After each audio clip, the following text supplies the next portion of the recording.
Voilà pour le programme. On va parler de Christiane Taubira et de la Marseillaise dans un instant, mais d'abord un mot sur la journée de la jupe. Alors vous vouliez y revenir, vous, Nicolas Doménac. La journée de la jupe organisée dans plusieurs lycées de Nantes, donc, qui fait enrager les anti-mariages pour tous et le mariage français. Les garçons étaient invités à porter symboliquement une jupe et du rouge à lèvres pour lutter contre le sexisme. Ça a valu une question dans l'hémicycle de l'Assemblée nationale posée par une députée UMP. Réponse de Benoît Hamon. Écoutez. Qu'apprend-on ce jour? Qu'apprend-on?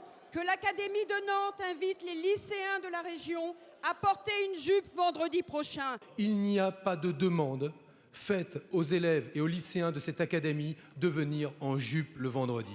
C'est absolument faux. Ce que vous dites aujourd'hui utilise des mensonges colportés par des organisations radicales dont je regrette, mesdames et messieurs les députés, dont je regrette que sur ces bancs, vous colportiez ces mensonges, car une simple vérification, madame la députée, vous aurait permis de le vérifier. Alors je vous préviens tout de suite, on ne refait pas le débat sur la théorie du genre.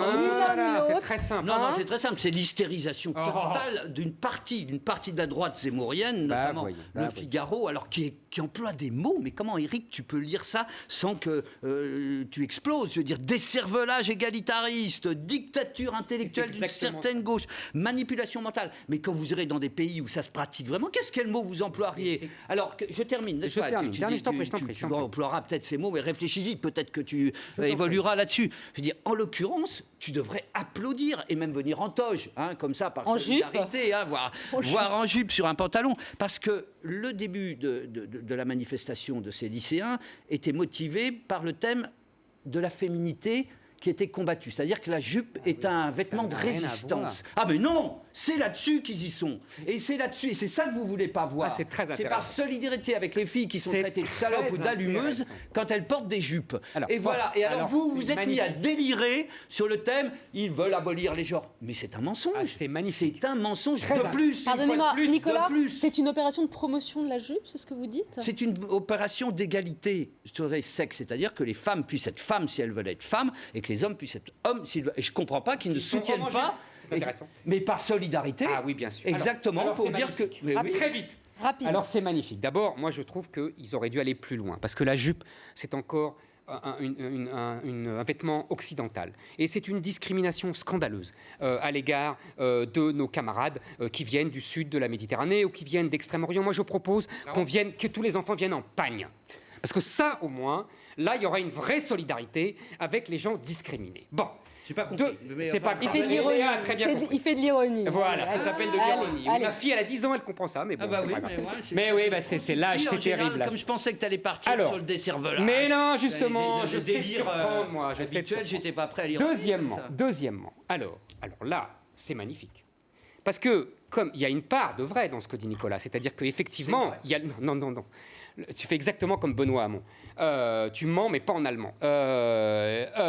Et dans la journée de la jupe, c'était au départ, dans les banlieues, mais je sais que ça t'arrache la bouche, c'est que dans les banlieues, les filles ne peuvent pas sortir en jupe. C'est exactement ça. Sans être... Nantes, c'est pas une banlieue. Et je finis.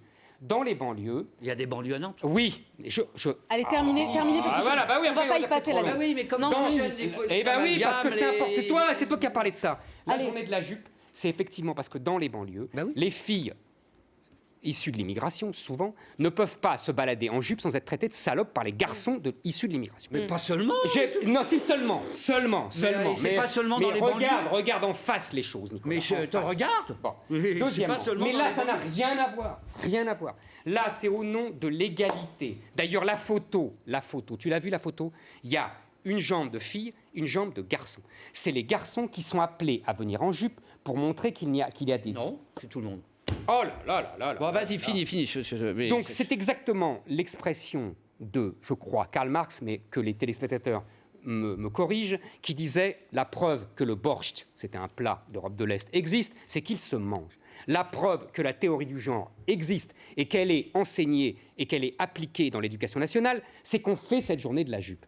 Parce que c'est exactement ce que j'expliquais, le Figaro a raison, c'est totalitaire, c'est une volonté d'un féminisme radical qui veut imposer un égalitarisme pour détruire la différence entre les hommes. On ne va pas vous rassembler. Quand les syndicats dénoncent l'hystérisation des débats de société en disant c'est terrible parce que dans ce pays, on ne peut plus parler des choses comme elles sont sans employer des mots démesurés qui n'ont plus aucun rapport avec la réalité, on y est en plein. Que ces gens-là cessent d'endoctriner les enfants et on ne parlera pas de totalitarisme. C'est ce que je voulais éviter. On se contente d'apprendre l'ABCD, le vrai et pas de l'égalité, parce que l'école aujourd'hui c'est 20% qui sortent illettrés. Alors il faudrait penser aux choses sérieuses. J'invite les téléspectateurs qui sont passionnés par cette question à revoir toutes vos anciennes émissions, notamment toutes les émissions de février où on a largement parlé de ça.